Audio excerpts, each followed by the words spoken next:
بچه ها اینی که میبینیم که رو فرشه نمازه رو فرشه نمازه ساخت چینه. شما میتونی اینجا اول انتخاب کنی که کدوم نماز رو میخوای بخونی. میری نماز رو انتخاب کنی. صلاة الفجر، صلاة الظهر، این نماز ظهره. صلاة العصر، نماز عصره. میگیم آقا نماز عصر رو میخوایم شروع کنیم. پارو بذار اونجا فرناز، پارو بذار شروع کنم. شروع شد نماز.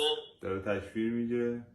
اعوذ بالله من الشیطان الرجیم. رفت قیام. بسم الله الرحمن الرحیم. و شروع میکنه. الحمد لله رب العالمین الرحمن الرحیم. و دونه دونه میگه. بعدش الان قیام تموم شه، قیام خاموش میشه، رکوع شروع میشه و دونه دونه میتونی سوره ها رو انتخاب کنی. سوره 1 109 110 سوره ها رو میتونی انتخاب کنی کدوم سوره رو میخوای.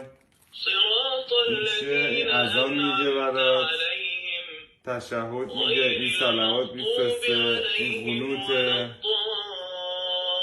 این چه دعا برای اذانه. رفت سوره دوم. بذار رکوع هم بره ببینم من چقدر.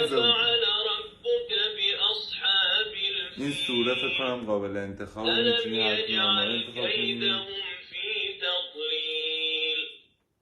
وأرسل عليهم طيرا أبابيل ترميهم بحجارة من سجيل فجعلهم كعصف چه به هواش میرسید اینو درست کنم. چینی هم رفت رکوع.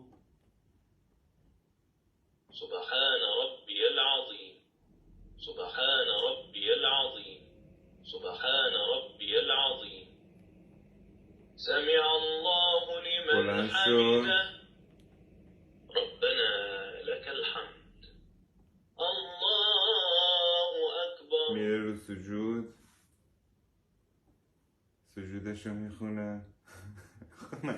چی نخونده؟ احتمالا سجود رو بریه باشه که خودت میخونی. نه این فکرم بر اساس آها سجده نکردی. بسا تو از من بازه من الان مثلا عرض سجده رو سرتو خب بذار. سبحان ربي الأعلى